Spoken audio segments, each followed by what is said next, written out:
অভিনেতা সন্তোষ দত্ত শুধু সত্যজিৎ রায়ের লালমোহন গাঙ্গুলি ওরফে জটায়ু হিসাবে বিখ্যাত ছিলেন না, তিনি আরও বহু ছবিতে অসাধারণ অভিনয় করেছিলেন। এখানে আমি উল্লেখ করতে পারি সত্যজিৎ রায়ের আরও দুটি ছবি, যেমন গুপি গাইন বাঘাবাইন ছবিতে শুন্ডির রাজা, হল্লার রাজা নামে দুই ভাইয়ের চরিত্রে অসাধারণ অভিনয় করেছিলেন, বা সত্যজিৎ রায়ের পরশ পাথর ছবিতে সামান্য এক ঘোষকের ভূমিকায় মঞ্চে তিনি কিছু অ্যানাউন্স করতে যাচ্ছেন, বারবার স্পিকারটা কেঁপে যেয়ে বন্ধ হয়ে একটা অদ্ভুত পরিবেশ সৃষ্টি করছিলেন। তার সাথে সন্তোষ দত্ত যেই রকম অভিনয় করেছিলেন সেটি দেখার মতো, দেখলেই যে কোনো মানুষ হেসে ফেলবে।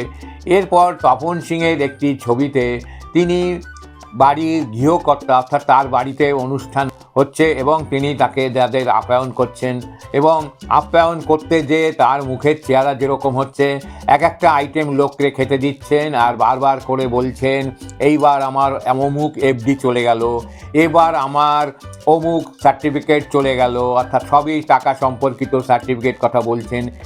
এই যে ছবিটাতে উনি এইরকম অভিনয় করেছিলেন তার নাম ছিল হারমোনিয়াম, সেটিও দারুণ হাসির ছবি হয়েছিল। এরপর আমি আজকে যে ছবিটা নিয়ে বলবো সেই ছবিটির নাম ছিল ব্রজবুলি।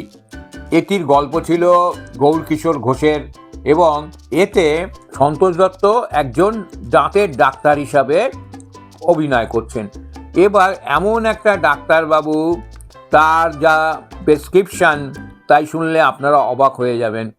দেখুন, প্রথমে একজন রোগী ঢুকলো, সন্তোষবাবু ডাক্তারবাবু বললেন, তুমি রসগোল্লা খাও, সেরে যাবে।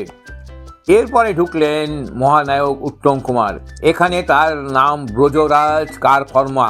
উত্তম কুমার, তার সমস্যা হলো বাণী বলে একটি মেয়েকে তিনি ভালোবাসেন, তার সঙ্গে প্রেম করতে বসলেই ব্রজরাজ কারফর্মা হয়ে যাচ্ছেন তোতলা। এটাই তার একটা বিরাট সমস্যা। সন্তোষ দত্ত ডাক্তার ভালো করে সব শুনলেন, দেখলেন, তারপর বললেন, আপনি ভালো হয়ে যাবেন। এই ডাক্তারবাবুর মুখে সর্বদা হাসি হাসি ভাবটা এমন যে তার মতো বিরাট ডাক্তারের কাছে একবার যখন এসে পড়েছে রোগী, তখন আর তার কোনো ভাবনা করার দরকার নেই, কারণ তার নাম ডাক্তার গজানন চট্টরাজ ওরফে বায়োকেমিস্ট কাম সায়েন্টিস্ট কাম ডেন্টিস্ট।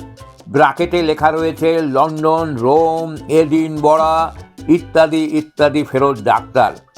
ডাক্তারবাবু প্রেসক্রাইব করলেন দুটি জিনিস উত্তম কুমারকে করতে হবে। একটি হলো খুব গান করতে হবে, এমন সব কথা নয়, গান গেয়ে কথা বলতে হবে, মানে শুধু কথা নয়, অর্থাৎ গান গেয়ে কথা বলতে হবে। আর দ্বিতীয়ত, প্রতিদিন 3টি অজানা মানুষের সঙ্গে ডেকে ডেকে আলাপ করতে হবে। সবশেষে তার মন্তব্য হলো, আপনি মশাই খুব ভীতু, আপনাকে ভয়টা প্রথমেই কাটাতে হবে।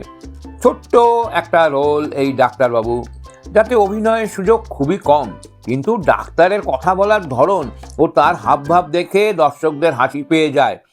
এটাই কিন্তু কৌতুক শিল্পীর বৈশিষ্ট্য। ডায়লগ যাই হোক না কেন, সেটা ব্যক্ত করার এবং ফুটিয়ে তোলার কায়দাটাই হলো আসল। সন্তোষ দত্ত ওই ছবিতে সেটাই করেছিলেন, তাই তিনি কৌতুক শিল্পীর মর্যাদা পেয়েছিলেন। নমস্কার, সন্তোষ দত্ত নিয়ে ছোট একটি ঘটনা আপনাদের সামনে তুলে ধরলাম। আপনাদের কেমন লাগলো ছোট্ট করে একটু লিখে জানান এবং লাইক শেয়ার করুন এবং চ্যানেলটাকে অতি অবশ্যই সাবস্ক্রাইব করে দেবেন। নমস্কার।